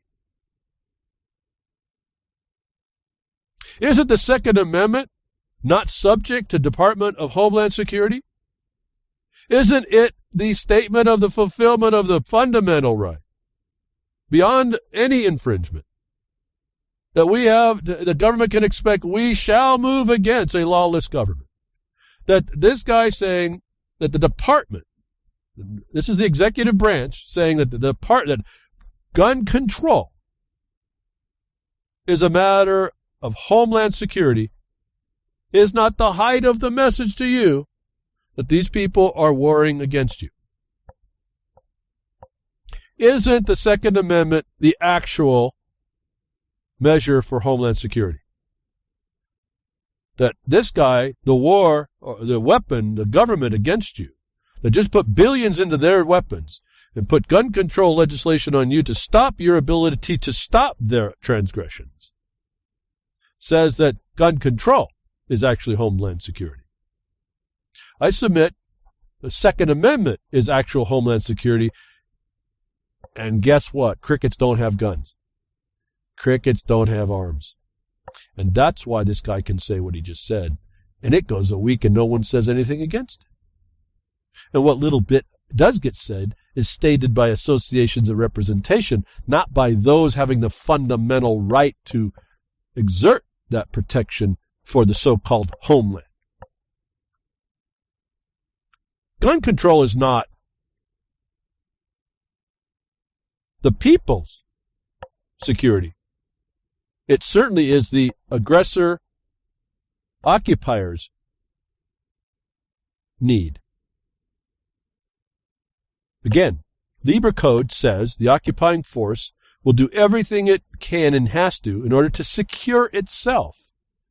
Wouldn't the infringement upon the Second Amendment right to stop them be one of their targets? Is what this story is trying to get you to believe. The dialectic narrative that will trigger self-censorship and non-action. I hear crickets. I declare it to be a success.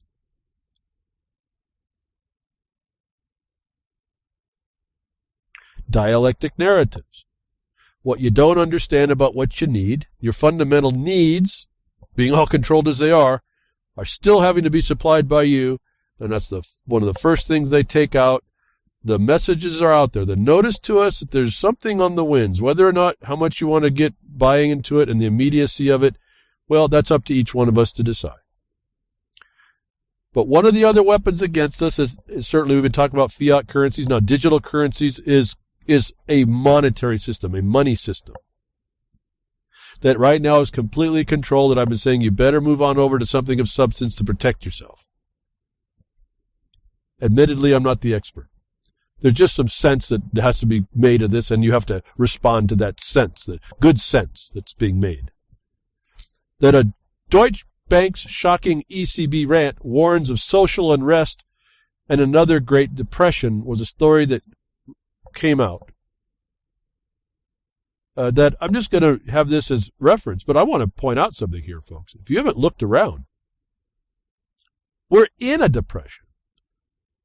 They might be doing much better in Germany, but in America, we're in a depression. And I don't want to get into the semantics in my mind of the more proper economic technical term. We are in a state of destruction. Let's put it that way. Monetary and fiscally. That this report isn't a rant enough to identify the actual reality that we're sitting in that allows us to, again, to buy into the dialectic narrative that triggers our self-censorship and inaction. Banks are secretly red flagging our everyday transactions for DHS. It's a monetary commerce war against you. I don't make this stuff up, folks. I just read it and I remembered it. 1917 Trading with the Enemy Act is one of the main sources for this. And then it got evolved into what we now know as the Patriot Act, and there's sections and all this nonsense that the occupying force in the world is main, as Putin just said, the only major war power, the major supreme power in the world, which I think is tongue-in-cheek. But anyway, it doesn't matter. That the banks are red flagging everyday transactions for the DHS is the same statement that says in the dialectic narrative that says that, well, gun control is Homeland Security. That your digital world, your digital life is, the banks are just informers. Your bank transactions are being reported to the DHS as a document that has been exposed, revealing the fact. Again, for those of you sitting, just can't believe the reality of the reality.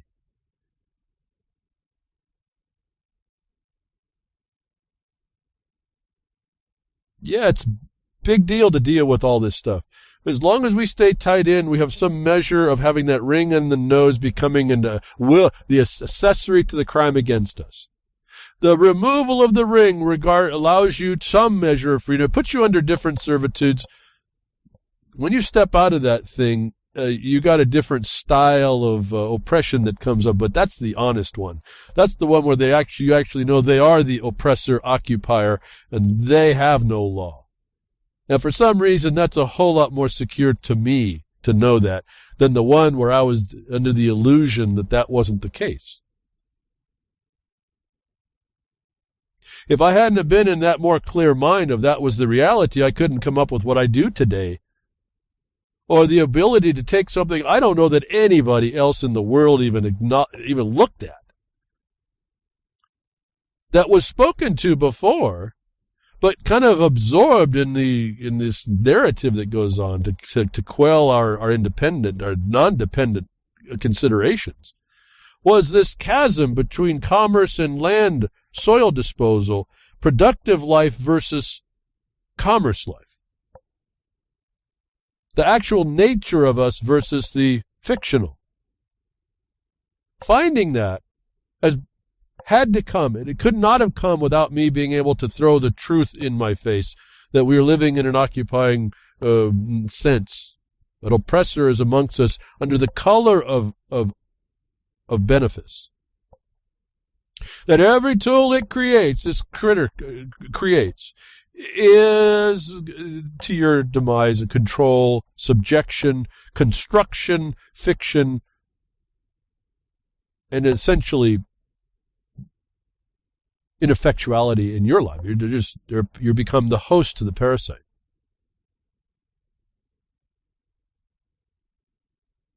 That I'm asking here behind the woodshed to start responding to it. Don't just acknowledge, oh, it's messed up, and then shut down. Acknowledge that it's messed up. Find something within the mess and clean that part of the room up. Just clean that part up. Get experience to do so. It really is empowering. I've been trying, behind the Woodshed, evolutionary engagement to empower you. It's empowering to look at this. It hasn't fixed everything immediately, but that's a different dynamic. If each one of us found the dirty room in our existence and our perception that really just bothered us, and we took responsibility to clean that little bit of the room, that'd be the one more spot in the world that was clean. And I don't mean based on your subjective determination. There's enough out there that's already before us that we can rely on the black and white that tells us how to go about doing this in a respectful manner that isn't beyond the agreement that the so-called social contract of keeping liberty and order in place and keeping at bay that anarchy that these people are bringing on us. This occupation. By whatever name you can do it. There's many, many of them, as I have told you. But let me give you maybe not so much a cricket here. Let me remove the cricket for a moment and say there's someone who decided to step up. I don't know who these people are, but very interesting little dynamic that you can start learning to do this very thing I'm telling you. This is someone coming, some agency of a government coming to a property owner wanting to install this consensus amenities-based imposition on their land as a study. And won't you want to help us? And this one, these two, husband and wife, were aware enough to know that as a private property owner, this was like Dracula, coming to the door and, can I come in?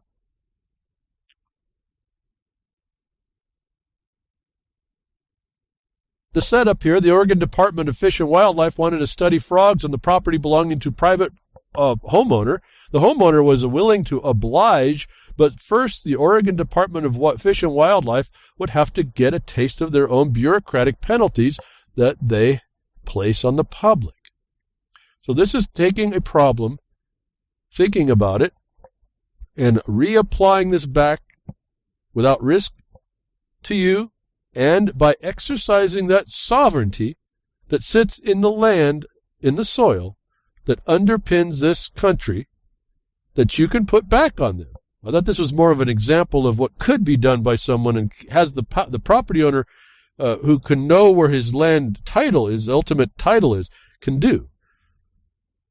It was beyond this, and I don't know that I do a couple of these things, but that's irrelevant. This gentleman stepped up and I think at least properly addressed what normally has caused Supreme Court cases because the people didn't respond correctly. This is a letter written to Anderson, Larry, Larry and Amanda Anderson, from the Department of Fish and Wildlife. Dear landowner, ODFW staff will be conducting surveys for foothill yellow-legged frogs and other amphibians over the next few months. As part of this research, we would like to survey the creek on your property. I am writing this letter to request your permission to access your property. Recent research indicates the foothill yellow-legged frogs have declined significantly in recent years and are no longer found at half of their historic sites. Your cooperation will be greatly appreciated, and it will help to contribute to conservation of this important species. Please fill out the attached postpaid postcard and let us know if you are willing to let us cross your property or not. If you have any questions or concerns about this project, please give us a call. We would love to talk to you about our research. Sincerely, Stephen Niamela, Conservation Strategy Implementation Biologist. So most people would either ignore this or not, and these government agencies would come out, and then they'll come up with the Fish and Wildlife, and they come and they say they have all these law. They send their letters. That's a notice and opportunity, time and place to respond. These people did. To the request, to the survey, which shows you this is not carte blanche. The state has power to invade. This is the first evidence you should pick up. But that was the letter from the government. This was the response to Stephen Niamela, the Conservation Strategy Implementation Biologist of the Oregon Department of Fish and Wildlife. Dear Mr. Niamela, thank you for your inquiry regarding accessing our property to survey for the yellow-legged frog. We may be able to help you out in this matter. We have divided our 2.26 acres into 75 equal survey units with a draw tag for each unit. Application fees are $8 per unit after you purchase the frog survey license. That's $120 for residents and $180 for non-residents. You will also need to obtain a frog habitat parking permit, $10 per vehicle. You will also need an invasive species stamp for the vehicle. It's $15 for the first vehicle and $5 each additional vehicle.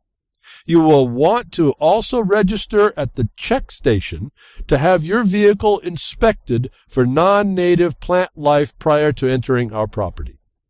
There is also a day use fee of $5 per vehicle. If you are successful in the draw, you will be notified 2 weeks in advance so you can make necessary plans to purchase your creek habitat stamp.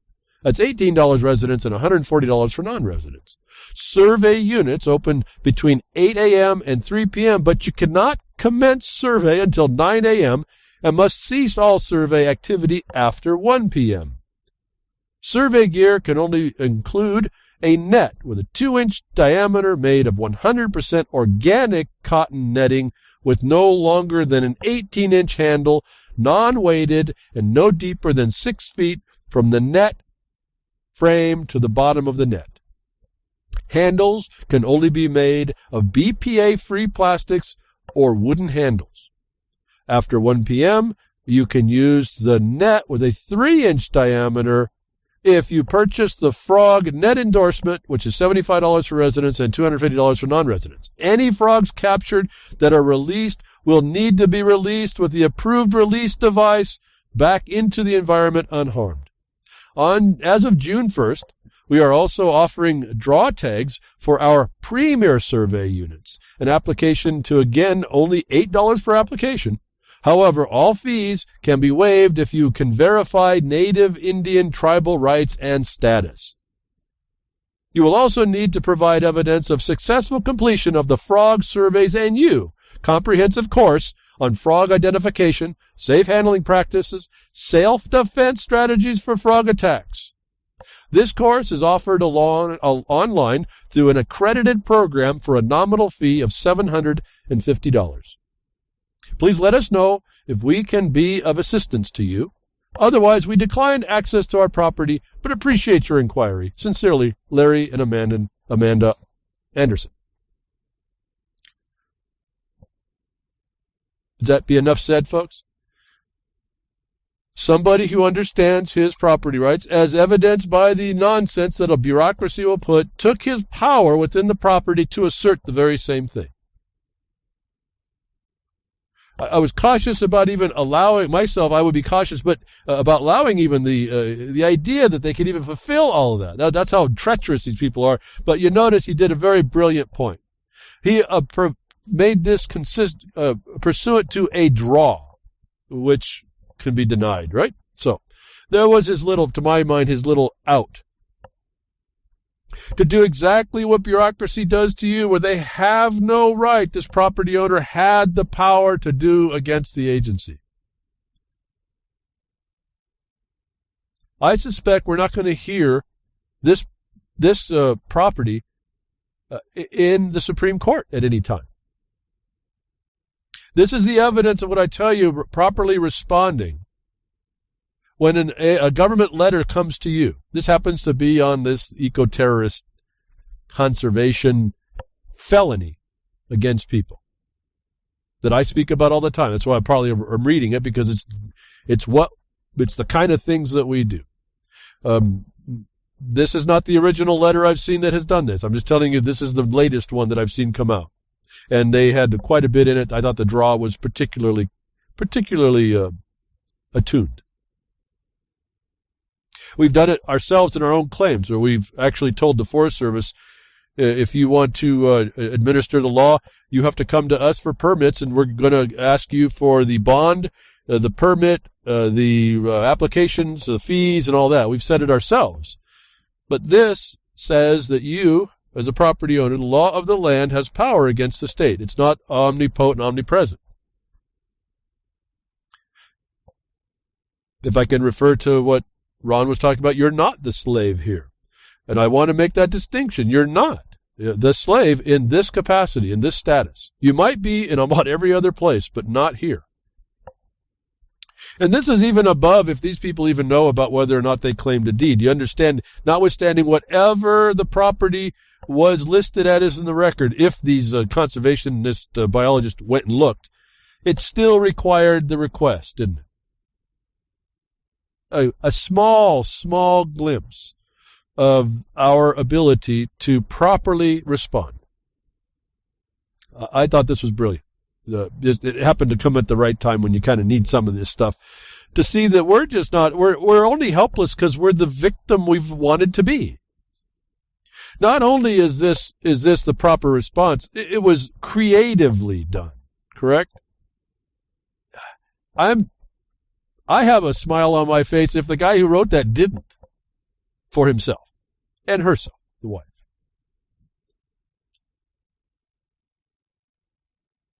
So despite all I've said up until we see all the tools they hand us to place ourselves into the reality they want us, there is another reality sitting in stark contrast. And when you see this, you have to think back, like all the people I've told you about in the news and all that, all the Supreme Court cases, all the people getting beat down. When I talked about the Sugar Pine Mine and they got their notice from the BLM, it's all answered just like this. This happens to be super creative, but I mean, it's all answered with your authority to do so. That all these people that didn't are the ones that make the news is another style of dialectic narrative to trigger your self-censorship. Because what I've told you is not this letter, but when you get these court cases coming down from the Supreme Court and the property owner wins, I tell you, no, he didn't, because he's now still subject to the administration of the regulation. How do we know that? In the one with the rancher in the pond, he agreed to put willows, which suck the water up no less, and intrude into the ground to make passages for water to come out, which is probably partly why they did that. He agreed to to an imposition by the agency that had no authority at all. That's not a win. Is this guy here going to have to put a willows in his property, folks? Highly unlikely. Is he going to have to open a conservation easement to this yellow-legged frog? Highly unlikely. They'll do it a different way. The point is that here's the example of how you respond. That you respond. You don't take their words on face value, however nice, however authoritative it sounds, however they ply your wanting, your charitable nature. It's no different than Dracula standing on your door asking to come in the door. Never let Dracula in your door. No matter how polished his white makeup looks, how nice his lipstick is, how straight his hair is, and how pressed his cape is, don't let Dracula in the door. Better, you can become creative and really lay the lashings on him. So I got a kick out of this. This went around the people that I have emails that went around. Lots of people are telling me, did you read it? Yes, I did. Here it is. I wanted to let you know. This is the chasm between the government oppressor and you. If you know to place yourself on the law side.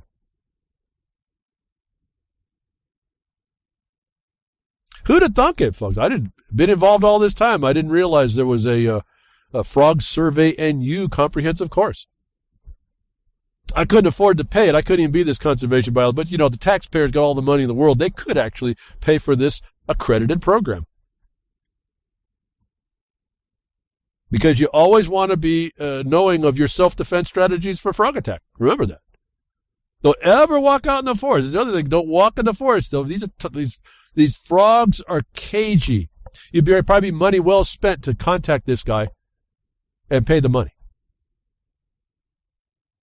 I suspect these people aren't going to do anything. They'll move on to the next property owner who doesn't know. This is exactly how it happens in mining.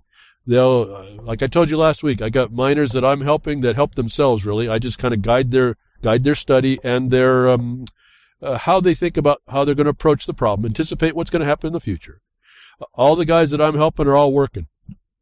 fact, I just saw 2 trucks go out yesterday, and they got a piece of machinery on there that's going to be in the river that if a eco-terrorist saw it, they'd die. How big this tube is going out there to suck the gravel off the ground. The guys I know work. The guys I know how to respond. The guys that fight me, or the ones that don't want to believe what I'm saying or wanted to have someone else do it, they're all mad at the guys that I know that are working, blaming them, like Cain, for their travail. That's our problem. The microcosm of the minor is the macrocosm I see as America. All this is not that hard. A lot of it is right here in this example of the letter request and in this case, the creative letter response. No, thank you. And this is an interesting way. You offer a way they could, even though it's as fantastical as it is, you can offer a way, but it's under what? Your determination. So you're seeing when they make a regulation, they're taking claim of the possession to be able to impose all this. And our research says that the government has no claim over not anything that wasn't granted to them in Admissions Act or where they can show that they paid money, acquired it by some payment, even as fiat as it was, to acquire the rights to the soil. The states can't claim the water. That was given to you for appropriations. Under what law? The Act of 1866, the Lode Law. That use of the water there is a necessity. It's a public benefit of public use. I want to ask you folks, is a public necessity a pretty high defense of the use of property against a state capricious, amenity-driven imposition? Do you think public necessity use of the water is a pretty high use that you should have known to assert if that ever came to you? Mining has that level. Why are the miners not working? When mining has that use of water, has that level, is the ignorance of our own people, of our own laws, and the corruption that sits between us and our resource, our production. Our wealth, folks, is our problem in this country. I come every week to try and expose this stuff to you. Different methods. Here's one. This property owner knew something, folks. You need to as well. And it takes the action. You can't just not listen to that letter and let it go away. You can't listen to someone make a... It's like this guy Trump saying, just the people on the hit list, they should not have their right. Folks, I've got evidence of a guy who shouldn't be on that list. It's a felony against him, and he's on it that Trump would take that gun against him. And this guy is a veteran who did fight, who did all kinds of... I mean, I can't imagine... I don't know what you all... When you went to battle, what you all saw that just is disgusting is in his memory, and he's being treated because of an FBI felon and a DOJ felon, that he is now being subject to what Trump believes is something he can take away a gun where it says thou shalt not infringe, because that gun is to be used for the very reason for this tyranny that's against us. And I hear crickets instead of setting up to either use it or making the notices that they are about to be used, which would be the better way, I think. Well, I don't believe in that as a final solution. I've told you that. But it's there for us, and it shall not be infringed. Why do I hear crickets on its infringement is an amazing thing. Thank you for tuning in today. Hope something I said will spark some enthusiasm to go after clean the room where you can find that bothers you, that's dirty. Thank you to Grimner on reallibertymedia.com and the Blogcaster, and Bo Diddy and Grimner at freedomsnetwork.com, and Jules at ucy.tv. And all you terrestrial broadcasters that may be out there, folks, pass the podcast around. I know my time is 2 hours without breaks, but that's the way it works. We don't get a lot of airtime because there's a lot of other things going on in other networks that don't go on here. It's 100% information to you. Thank you again. Take care. Tech diffs and nature willing, I'll be back next week.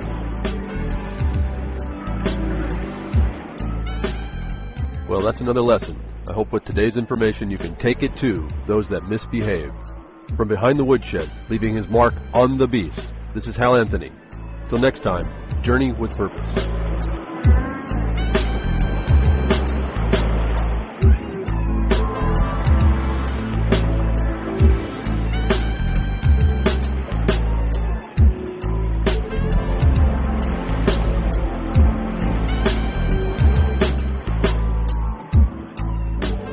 So that's what Opening up a can of whoop-ass feels like.